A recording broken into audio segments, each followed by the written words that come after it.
But real quickly, in the meantime, Mariana, would you mind sharing your experience? I know currently you've been traveling so much, doing so much exciting stuff, speaking at different events and conferences. How are the conferences and the events in the current space and the industry that you've been Well, to? I would say that it's very interesting that we've spoken to some of these conferences at the beginning of the year, for example, with the trading conference, and they literally had one roundtable about DeFi and one roundtable about NFTs planned last January. And I think we kind of had to convince them to put a table about NFTs.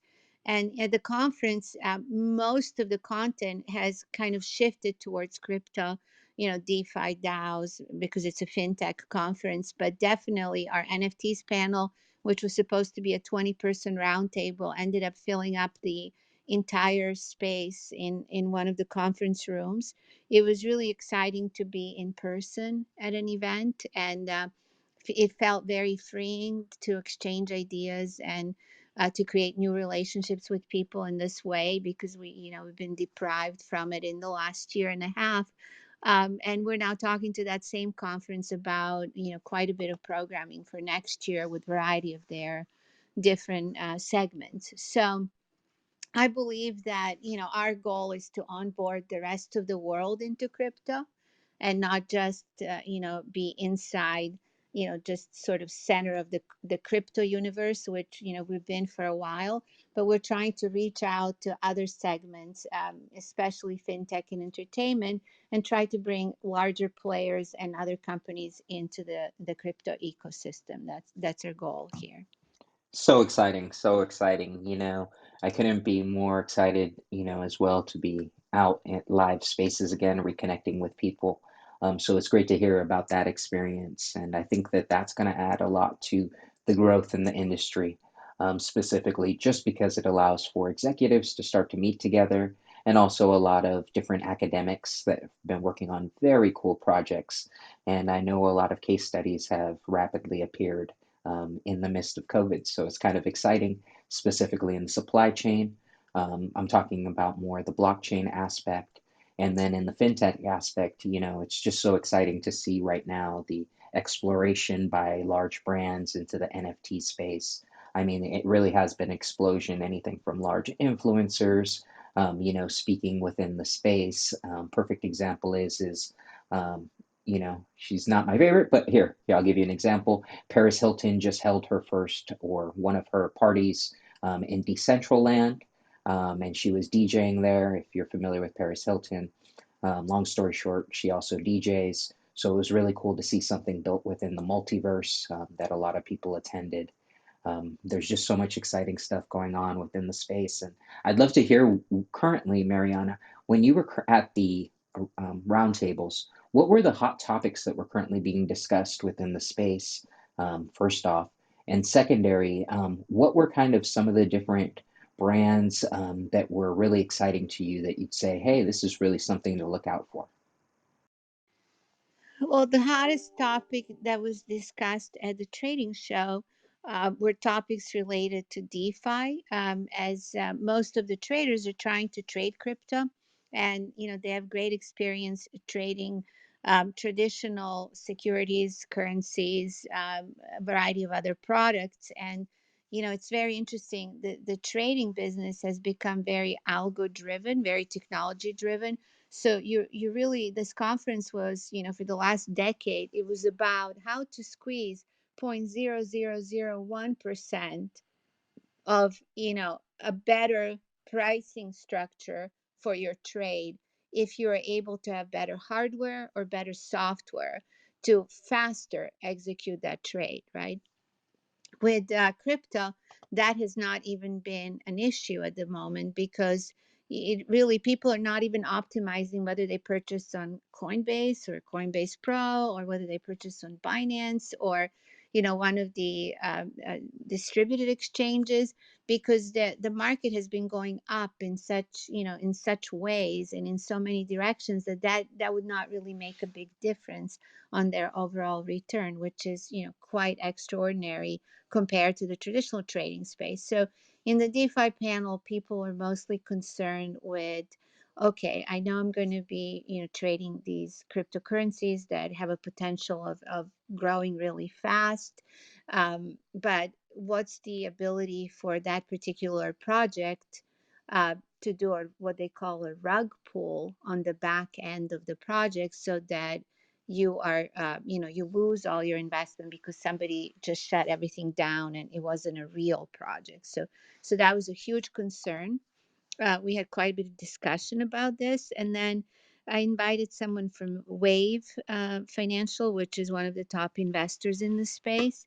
And the two of us were trying to explain to the rest of the traders who are more traditional traders that each protocol is in some ways a DAO, a community of traders and investors and people participating in building the protocol. And so what's happening with these projects is that if you do a rug pull on one of the projects and you're part of the development team that did that, you will never do another project in that space, and that your career and your claim to fame is based on how well you've done this last project. And because of these community infrastructures, the rug pulls are not very, usual thing, even in the, scam like environment that crypto could create. And so the trader from Wave Financial actually said that it's less than 1% of all projects that had anything to do with a potential rug pull to date. And so it's the infrastructure of the DAO, of the community environment, of being member of this economy, that is preventing this sort of bad actor behavior within, crypto projects and therefore trading. So that was one of the more fascinating discussions we had at the conference. No, extremely fascinating, definitely exciting times, to hear what the current, things that are going on, and it's great to hear that currently there's less than 1%, in scams currently within the NFT space. I think another thing that's currently changing kind of the landscape of NFTs specifically is DeFi NFTs versus companies that are licensing NFTs. And I think that that's really something interesting to see these large corporations really starting to explore, not only explore, but actually launch NFTs for different products. Perfect example is I know the toy industry is doing some very interesting things in NFTs.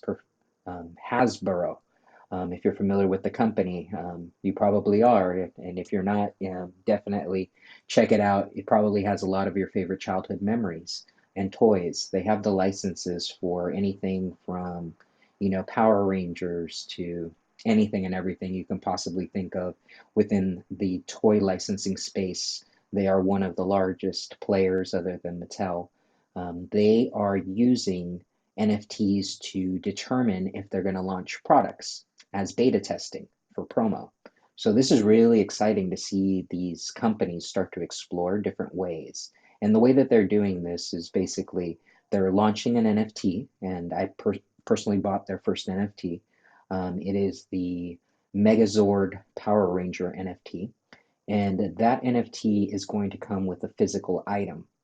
And the way that they're quantifying how many physical items and if they should launch this product is how many NFTs they're going to sell within a certain period of time. Actually, they capped how many they were going to sell. So this is a little bit of a different example, but I just want to show you an example of something that's exciting in the space that's currently happening. So after you buy the NFT, you get the email with the code, and then basically you go into the Wax platform, who they partnered with, and basically I will redeem my NFT prior to the 31st of this month, and that NFT will end up allowing me in 2022 to receive a physical copy of the Megazord, as well as I will still have the NFT. So this is a perfect example of how companies are exploring, and I'm really, really excited to hear, other examples that you might have came across, Mariana, or people within the crowd. I always want to open up the crowd to anybody and everybody here to come up and ask questions. It always helps us because then we can kind of align with what you guys would like to hear more about. So if you do have any specific questions, be it NFTs, DeFi or DAO, or if you just want us to kind of simplify and explain what a rug pull is, I'm more than happy to do that. So, audience, always feel free to raise your hand if you have any questions as we're going through this or as we're going through different examples of case studies. Yeah, so I think what's really interesting, Carlos, is that um, there's a bifurcation in effort on the NFTs front. The one you're describing is sort of large companies with large vaults of amazing content trying to enter the space and monetize that content in a meaningful way through NFTs opportunities. And then there's this euphoria on the collection side, which is somewhat similar to the ICOs in 2017. So just the way that ICOs raised funding from all the native chains and original layer one protocols. We worked with so many of them. They're all very similarly structured, but they raised quite a bit of money. It went from like zero to maybe like 10 billion by the end of 2017 in terms of variety of valuations. I think Telegram was a 1.7 billion, EOS was 4.5 billion. And these were all startups at the beginning of 2017. And then you're seeing these $1 billion valuations at the end of 2017. And this is where a lot of the capital that's flowing globally was transferred from flowing globally and stuck in different places into the crypto marketplace and funding this first iteration of startups, right? It's very similar with NFTs today because a bunch of capital is flowing into buying a bored ape or flowing into buying a bored apes female squad. That's something that just launched, and then holding that NFT as sort of the part of that economy, as part of that value, while the project itself raises, hundreds of millions of dollars. How those hundreds of millions of dollars are going to be put to use to build a company out of that NFT collection drop, that's the next wave of projects. And if you're thinking of dropping your own NFT collection and you do 8,000 or 10,000 components of this NFT collection and you wonder, okay, so how much money can I raise with this? Is it $50 or 5 million or $500 million? Obviously, most sophisticated ventures will say, well, we got to market it to get to the 500 million versus, the $5,000 number. But then the real difference is going to be, what are you going to create? What entertainment businesses are you going to create from the drop of that NFT collection, or what businesses in general? It doesn't have to be entertainment necessarily. It could be a consumer goods kind of a business. So then that is going to differentiate, where the NFTs drops will go from where we are today in the next 6 to 12 months. Yeah, I couldn't agree more. I think that, there's a big disruption that's going on. And I think that that's why a lot of the critics of NFTs who are investors of the DeFi projects are starting to wave flags saying that, probably about 90% of these will fail, if not more. So I couldn't it totally resonates what you're talking about the ICOs and how they ultimately started to raise capital. So these are really, really great tidbits of information and insights, that you're sharing right now about the industry and how the industry develops. I think the NFT industry is continuing to develop at such a rapid pace that most people don't really know exactly how to launch or what to launch, which is really exciting because it allows for curiosity to start to arrive within artists. And there's so many great artists out there, that haven't been able to make livings for a long time now off their very, very high end art, or even if it's not high end art, just very thoughtful, provocative imagery, very interesting 3D art that, before really didn't exist in traditional paintings, as well as now the exploration of a lot of video content within NFTs. So we're definitely going to continue to see disruption. And I think some of the coolest things are different ideas that people bring to the board that nobody would think of, out the box ideas. You know, perfect example is, I'm really excited about the physical attachment of items to NFTs. And the reason why is because I think that from a collector standpoint, it adds a value that you wouldn't be able to necessarily get. And it also allows you to show off your collectible somewhere else without having to physically take a multi-thousand-dollar collectible out of your house that you really, really don't want to take out of your house. And some of these examples that I'm talking about are Vivi with DC Comics. They basically ran the first edition of the black and white Batman statues, which is a very limited physical piece in the comic world. And it's a very, very sought after piece within the comic world. So it was brilliant to ultimately re engage that audience and tap into a new audience because these statues had launched, I think, 10 plus years ago, the physical statues.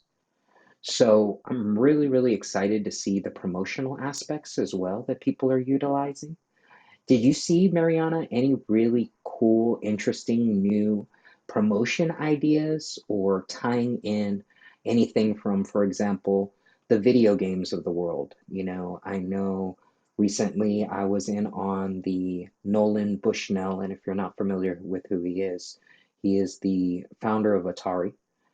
I basically went out and bought his Pong drops, NFT drops, because he was doing this limited edition on, I believe it was Maker's Place, NFT drops with Zai Ortiz. And Zai Ortiz, if you're not familiar with him, he's one of the most well-known, renowned in the industry artists that does visuals in 3D. So it's just such an exciting time. Did you see any really cool ideas like developments of old video games to be new? Like, for example, the Pong idea? Yeah, there's so much going on the game side. There's a token that's being launched today for one of the biggest competitors of Axie Infinity. It just literally launched this morning on PancakeSwap. And I'll tell you the name of the company because there's just so many great projects right now. Um, it's called let's see. It was in our newsletter. It's Everest Coin. It's a play to earn gaming project, on NFT planning, and it has released a demo, and they want to, obviously create NFT market that's widely available through games. Um, the users will receive free NFTs before the launch of the game in the marketplace. The NFTs will be very rare, but their token literally is just funding this, and it's on PancakeSwap. It's EV coin. So that's an interesting thing that happens today. The interesting thing here is that I am having a tough time asking Pascal to join us as a presenter on New Prime, and Brad's here from Flix Fling, which is one of the top OTT film distributors. And we had someone from Superworld, which I think he left at this point. Oh, here, Will came. Will's here from Superworld. So I want to invite these people to speak, but I don't have the moderator capabilities. So if you can't do it, can you invite these people, Carlos? Oh, there's Brad. Hi, Brad. Hi, Hi, Will. And hi, Pascal. Marianne. How are Welcome. you? Yeah, I've been trying to invite you guys to speak because you have more to share than I do for sure on this space. So, Brad, why don't you introduce yourself, and then we'll introduce Pascal and Will. Sure. It's Brad Heffler, and I am the founder of FlixFling, which is an OTT um, streaming movie service. Eh, And Is it I'd say subscription or ad supported? I can't remember because I remember I seeing it times. started out as subscription, and we have some subscription channels on Comcast and Sling and Dish and several other platforms. But we also recently entered the ad supported space because basically everybody's getting into that space and you have to do it if you want to be viable these days. So we have subscription channels as well as ad supported channels on different platforms. Awesome. It's good to see you again. It's been a while. And Pascal met you with me last year. Pascal, you want to introduce yourself? Yes, thanks for this your time today, and thanks for your time, Carlos. Yes, I'm Pascal Valla, the CEO and founder of Uprime. Uprime is a decentralized streaming platform, and we want to build the next gen supply chain of the entertainment with the possibility to develop different business model with NFTs. The first is about rewards for watching content. The second is about rewards for people who put their content in the platform. And we are currently developing this company with Mariana, associate and co-founder of the business. We are convinced that will be the next gen streaming platform very very quickly, because actually there's a lot of competitor in this space, but a new business model with the possibility to pay the content and also to control who watch your content is really possible with the blockchain. And that's why we are currently building this platform with a lot of partner behind us in this space. Awesome. And Will, you want to introduce yourself? Sure. My name is Will Burns. I previously worked with IEEE to define the metaverse, the modern metaverse that we know. I currently work with Superworld, which is a real estate AR company that lets you do NFTs and claim land around the world, build whatever you want. So my job there is to help work on the API and create recommendations for technologies to incorporate and methods to be in line more with metaverse thinking. And you have Norm Metcalf, I think, on your board at this point. So you're kind of like the Metaverse Central. Do what now? I feel like with Norm Metcalf on your board and with your participation, Superworld is like the Metaverse Central of the crypto world. Could be. I mean, there's a lot of things. I think it's an entry point to the metaverse. It's something that as Tony would say in the 7 rules of the metaverse, that it's not centralized, that there are many entry points. So I consider Superworld a contender for an entry point, which is good enough. We should all be working. So, Will, I'm going to start with you because I worked with Superworld the longest, and I've been working with Pascal for the last year and a half, but with Rish probably over 3 years now. Um, Superworld was really well positioned at the beginning of the NFT launch, NFT marketplaces launches. And you started signing up creators right at the beginning, which was really awesome. And these creators are in, film, music, TV, digital arts, traditional art categories. Um, how is that creator community now participating in the NFTs marketplace, and how helpful that is? Well, as far as I'm aware, the creator space has been pretty much booming. We did something with Visa and a couple of others. We just did something. We're in the middle of doing something with Flint, Michigan, the water crisis, and something with Haiti at this point. I think it's the something fighters. You'll have to excuse me because I'm about 2 cups of coffee short of sanity this morning. So it's flourishing to that aspect, though we are just coming out of the MVP and into open beta. So there's a lot to be worked on, and we are implementing things as quickly as we can to do to listen to the community, what they want, how they want it. Some of it came up with VR because I know a lot of creators like to create their stuff in VR, then port it over. So I just got my hands on a VR headset in the last couple of days, so I can follow along with them and say, what do you need and how do we do this? So I can say from personal experience, put the headset on, say, okay, what are you using? How are you using it? Let's see if we can make that happen with you, right? So as far as the NFT marketplaces, it's very early because we, in the last month or so, just decided to say, hey, we're in open beta now. So it's a little early to say how it's going to affect everybody, but that's what we're doing right now. That makes any sense.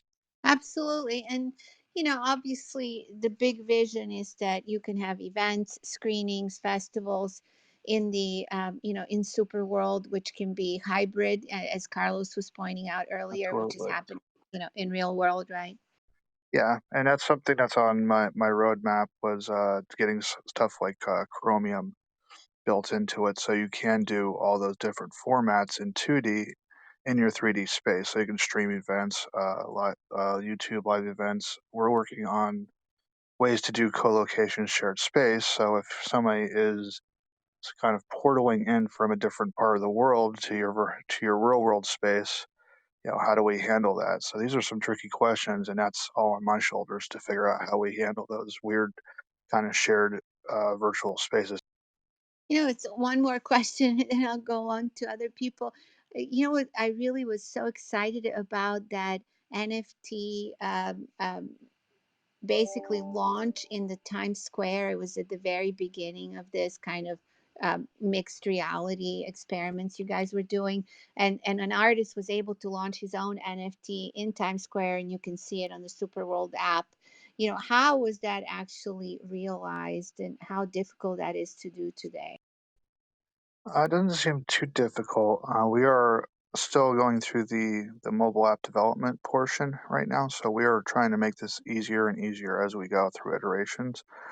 Right now, it seems to be, from what I'm understanding in the Figma and from use cases, that you were to upload your content and you would go through the menu and it would just tell you what information it needs, and you can either anchor it or make it available anywhere. So in that aspect, the tools are there and it's fairly straightforward right now, though we are trying to make that even easier to walk people through it.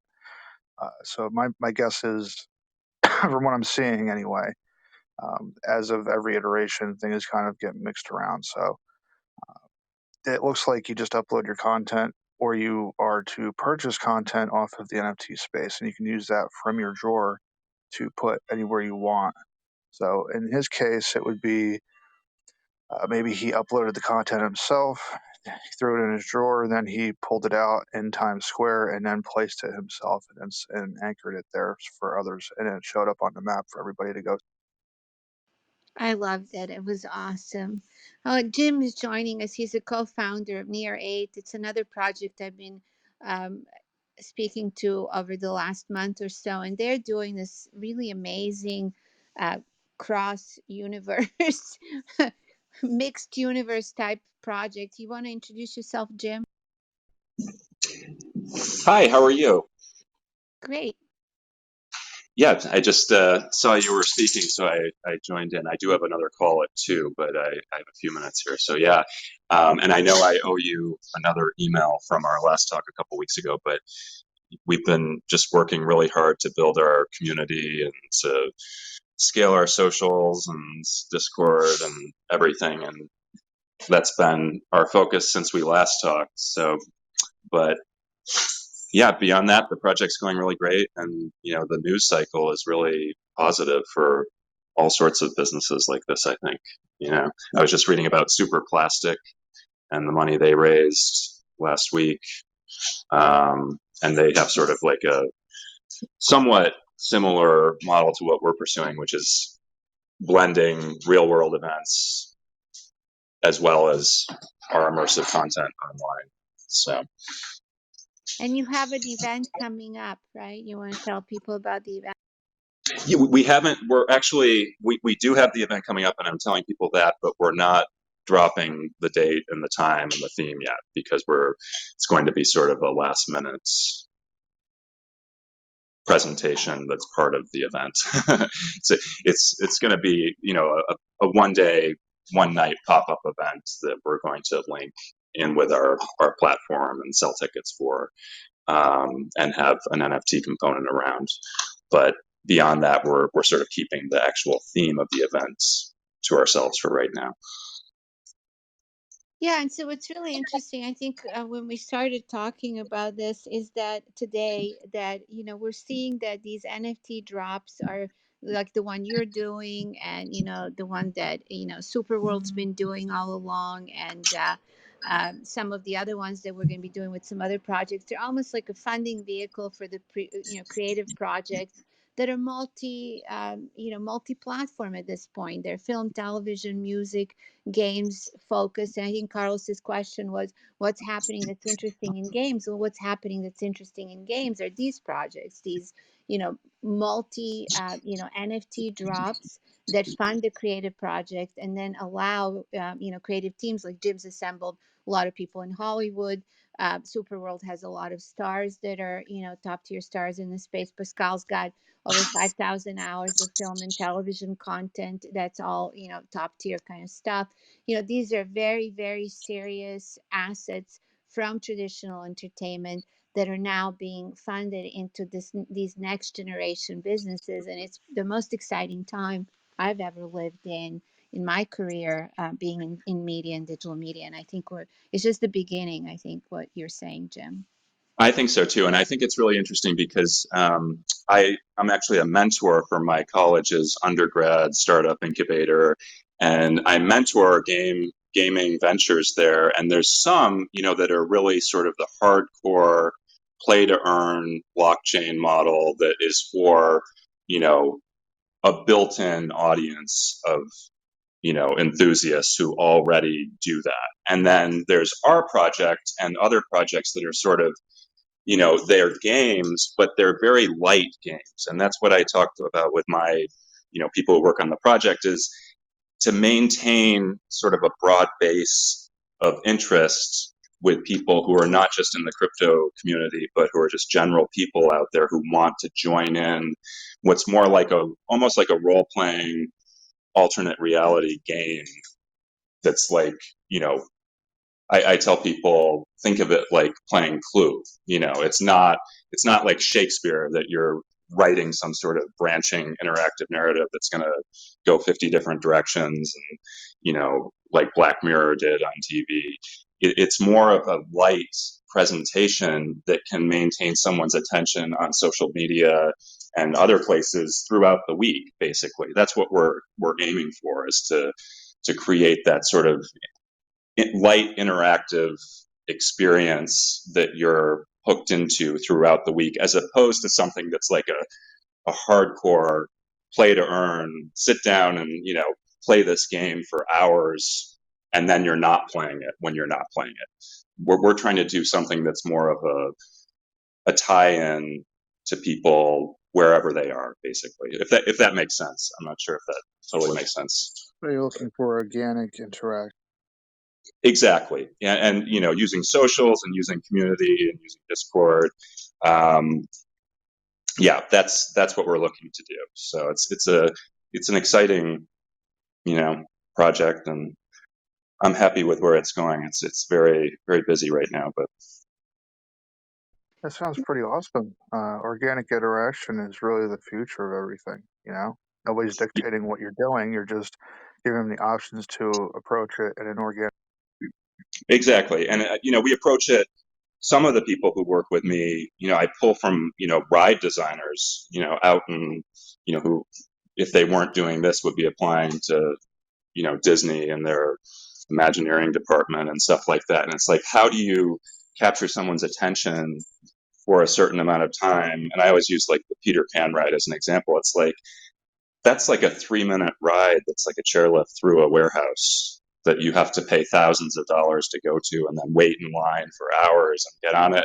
And you've already done it. It's not like you're trying to find out the mystery of Peter Pan. It's the experience. And what goes into that is, how long does it go straight in this direction? How long does it turn here? What are you shown? And that whole experience makes up what otherwise would just be described as like a chairlift with cutouts of London, where you are told a story you already know in very loose detail, but it's an amazing experience because of the way it was designed. So that's what we focus on for themes and narratives, and but it's I'm happy with where the project is right now. I think it's really exciting time to be doing it. Yeah, I think what's really interesting about your projects, both Superworld and Near 8, is that for years and years in digital media, we were trying to find a way to create interactivity in entertainment, right? And, if you look at film, television, music, and games as they were, games were sort of leading with interactive experiences, but film and TV just kind of didn't lend themselves to interactivity the way we were envisioning, back then. But with these, basically multiple universes, or these mixed universes that we're living in right now, the AR, VR, the traditional world we're in person, you can actually create interactive experiences that you guys are describing and will describe as organic, and that's something very new for entertainment. Do you think there will be a lot of players in that space?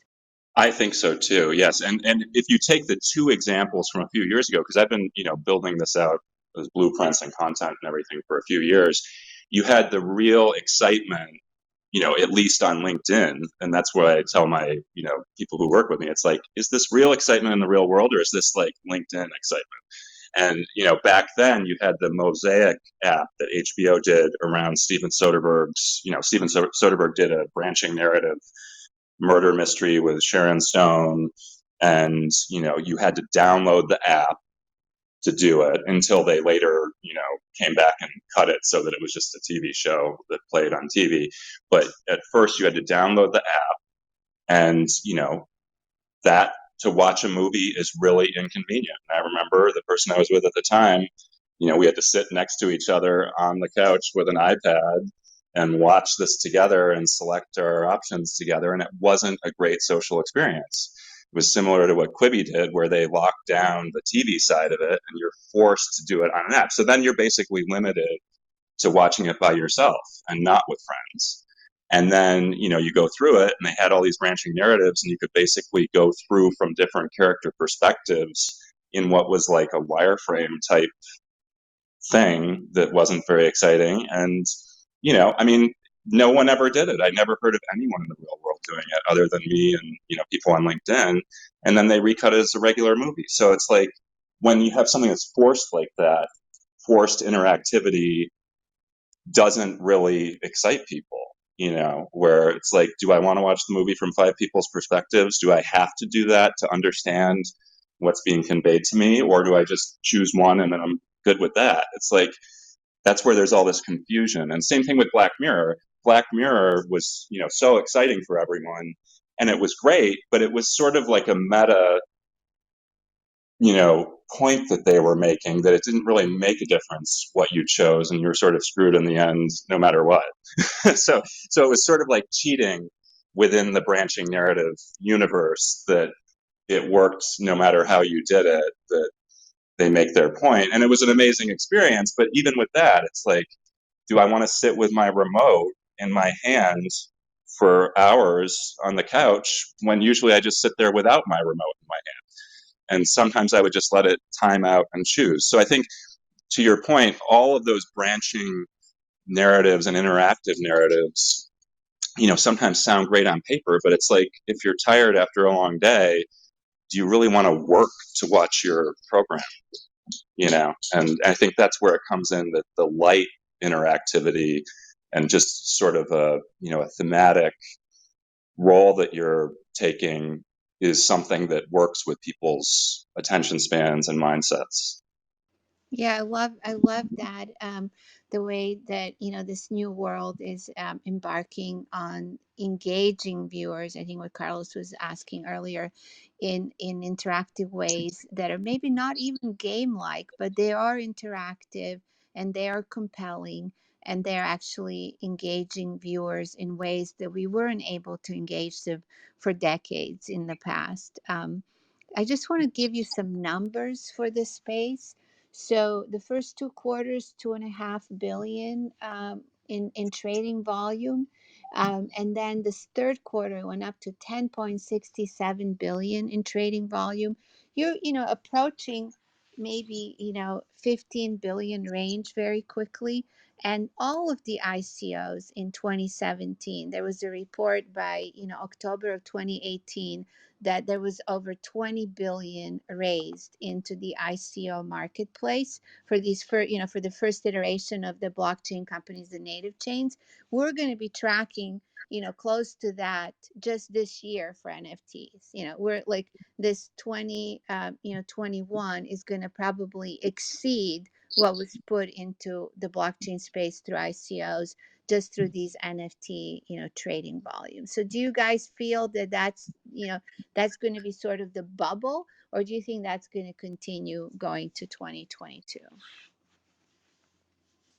If you're asking me, I Anyone look who at, wants to answer. well, I look at it, I'm kind of the rebel of the group when it comes to super world, and I take a realistic approach. I'm a realist about everything. So my thought on it is that NFTs and all that will have a bubble because everything does. We looked at our .com bubble. So everybody's going to get in, and there's going to be a huge drop at some point because everybody's jumping in. But I think it serves a purpose, a very positive purpose to draw attention to it. And afterwards, after that .com bubble, did the internet go away? Did everybody stop doing the internet? No, it just evolved and became uh, more reasonable. We started looking at it in a less sensational method, and then we started looking at it as a more utilitarian, more quality of life, and then things started evolving from there. So I think with every new technology, no matter what it is, we're going to get that sensationalism portion, that huge hype. Everybody gets their eyes on it, everybody gets involved in it, everybody gets educated about it. And even if there is a bubble or if it bursts, I don't think it's going to go away. I think it'll evolve. And I think we will look at it more in a way of, okay, let's be reasonable about this, right? Let's figure out how we can continue using this new, more utility and quality of life method. So I think this is a reasonable expectation. So when I say that, I don't mean to say that like I don't like NFTs or anything like that. I absolutely do. I think they have great purpose. I think they have, DeFi has great purpose. So did DAOs and all that. And I think we are in that phase now where everybody's jumping in, everybody's on the hype, and that's fine. It's a necessary evil, just like the .com bubble was necessary evil. What comes after, though, is the utility part where everything levels out and we start seeing it as a bigger picture, if that makes any sense. I think that does. One thing I've noticed is, and I just went to like a installation, like a immersive projection show, which I always tie in when I talk about our project. That you have all these, the Van Gogh experience. You have all of these different immersive shows popping up that people are really into right now, and a lot of them have NFT components. I just went to the Cascade show in Brooklyn on Sunday, which her digital art was sold at Phillips for like at auction for $35,000 like per piece, as part of this show. And then you have other shows like our Tech House in New York has like an upcoming one that they're integrating with Nifty Gateway, and that I think is more of like a lower level sort of almost like something you get in the gift shop, that you get an NFT that's part of your participation in that art show. And I think that's just talking with like another artist last week, that you think back to the great shows you've been to 10 or 15 years ago, and you have like the coffee table book and you have your ticket and you have everything. And that's like a more utilitarian use of the NFTs, I think, is that you're sort of linked in, if they do it right, to this great show that was and is no more, but you're sort of forever connected to it. So at that level, for a lot of people to be connected, or you're selling off the art to one individual for tens of thousands of dollars. I think both of those are interesting use cases, and once people see those popping up more at every art show they go to in the next year, I think you'll have a lot more interest in the public, an understanding of what NFTs are, since they're being integrated with popular events like that. Oh, I'll just absolutely. chime in if I may. Hey, Ali, introduce yourself. Go ahead. Yeah, sure. Hi, thanks for letting me on. My name's Ali. I am an attorney in the blockchain space, and I represent several NFT creators and platforms and dApps. I'm also a securities attorney. So just wanted to give my feedback or input. So I agree to a certain extent with Will that it's oversaturated. There's going to be a cleanup that's going to take place. I think the oversaturation is because it hasn't been fully the space hasn't been fully defined yet or refined better yet.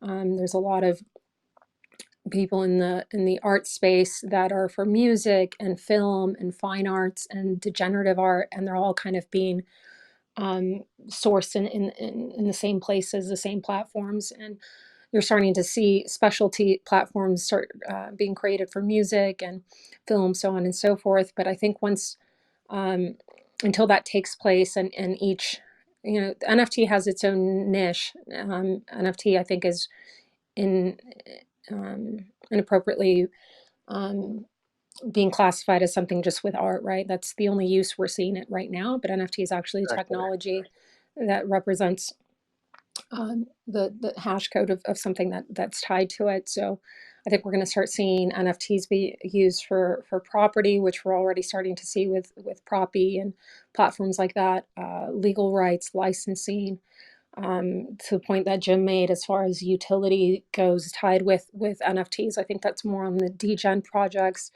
I think that's what makes NFTs pretty special. There's the utility token, the social token aspect of it, the sense of cohesiveness amongst the community that if you hold X NFT, you're part of a group that gives you access to a Discord, real life events, or in the case of, being able to, I think for like music concerts or something, I think POAPs are probably going to replace that use that NFTs are being used for, but I think it's more about the utility in the community.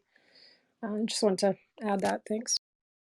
I absolutely agree with you there, Ali. There's more to it. It's a bigger space. There's more involved in that. And to Jim's point, uh, the way I look at it is, roughly the same in that I always use this example of like, it's a dumb example. A lot of people like to say Pokemon Go, and I say no, I don't use Pokemon Go. Let's go with Super Mario Maker. It's a game, yes, but what happens when you give everybody the tools to create the thing? What do they create? And they start creating a lot of creative stuff, scenarios that maybe the main developers would never have thought of, things that, and use cases that we as designers, from professional houses or me in the industry for, almost 30 years now, I would have never thought of half the stuff that, you know, the average person thought of, autoplay levels, music levels, super Kaizo levels, all that stuff come about because people were given the tools to say, you create whatever you want, the experience that you want to create, and it organically arises from there. And that's just like a small little subset of just, using Super Mario stuff. So what happens when we give those kind of tools to the general population and say, all right, same rule. What do you want to see? What kind of experience do you want to create? And then it explodes in content and ability. It beyond artwork, beyond, I'll drop an NFT over here or there. It goes well beyond that at that point. And we start saying, it's not that we thought of it. We just thought of the tools to empower the people. They thought of all these creative use cases, these creative environments, these immersive experiences, and it went on and on and on, and it just explodes. And that's what I'm looking for. That's what I'm waiting for. That huge explosion in all directions. I agree too that I think that there's going to be a bubble, but I'm not really sure that it's going to come anytime soon. And I think that it will hit different industries at different times throughout the cycling process of the development. And what I mean by that specifically is I don't feel like there's been mass adoption yet in NFTs, and I don't even think we're even close to how big NFTs are actually going to be in the mainstream.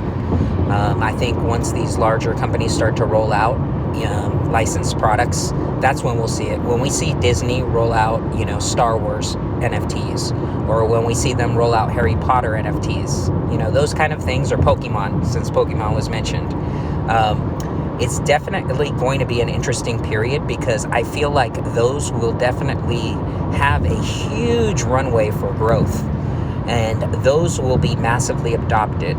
I feel that the DeFi projects, in contrast, I don't see the bubble coming anytime soon, but what I see coming from the DeFi projects are the greatest ideas, the most innovative, the ones that the larger companies are going to mimic, and they're eventually going to have to do. And that's exactly what's happening in the landscape right now. So I'd love to hear from just, the different speakers when they see the bubble. Are you guys seeing a bubble anytime soon? Are you projecting in 3 to 5 years? And as a metric, are you looking at anything specific, like once we hit the, $100 trillion mark, then probably that's not a good time to start to invest? All right. So, Carlos, that's a really good question. And I was kind of hoping to address some of that. I think one of the big differences between this innovation cycle and the ones that Will is describing, with the internet, and then there were a variety of other innovation waves that were not as big, like broadband mobile, AI, etc. We have a big network change, so it's similar to internet right now. But the difference between the internet change in the network, that we all live on, and the change that we're experiencing right now with DeFi, NFTs, DAOs, and blockchain in general, is that now there is a liquidity in the market so that every consumer can participate in one way or another inside this new innovation cycle. That did not exist with the internet. With the internet innovation, you could invest in a project in the US if you're an accredited investor, which is less than 3% of the US, right? And this was the same globally. And then you had to know about the project, you had to be an insider, et cetera, et cetera. Now the information is flowing freely, it's global. There was capital that was already deployed globally in ways, from retail investors, if you'd like, that was never done before. It happened with the ICOs that hit 20 billion of flow of capital, kind of a thing. I think the capital is going to flow into this space in a bigger way. We additionally have not just the retail capital right now, but now we have the institutional capital coming into the space. So I believe that there will be available capital for new venture initiation in all of the segments that Ali describes and in all of the segments that our panel today is describing in a bigger way than we've ever seen before. And that's because this is a bigger change globally, not just the change in innovation and technology, which is accelerating, but the actual liquidity of capital. So that's what we're experiencing.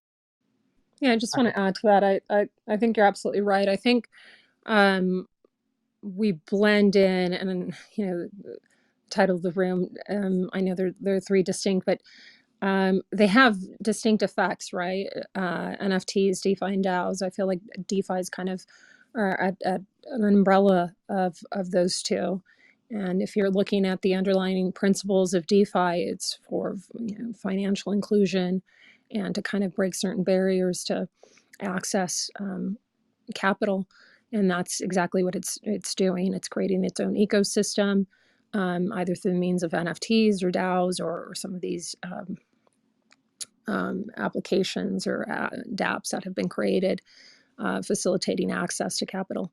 But I did want to touch a little bit on what Carlos said. I tend to disagree. I actually don't think they're already, I think Disney already kind of onboarded to do their NFTs.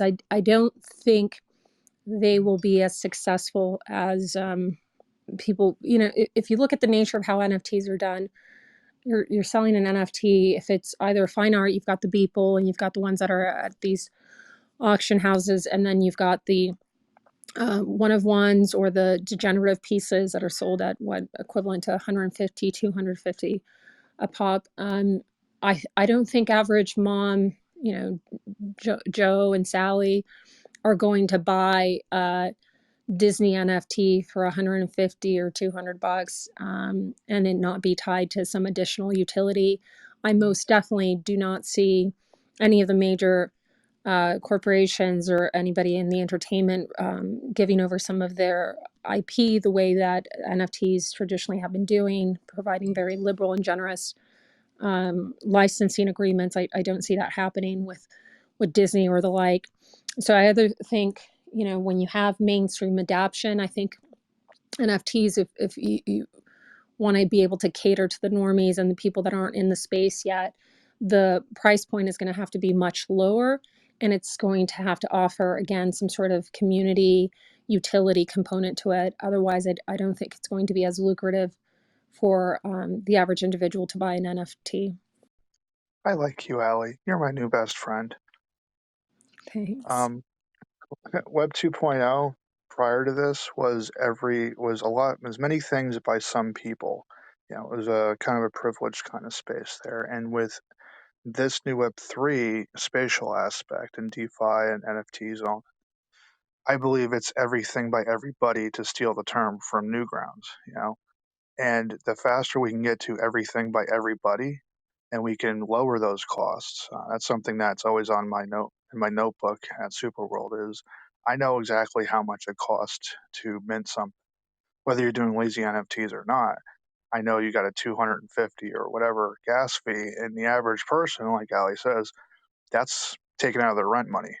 That's not a disposable income they have.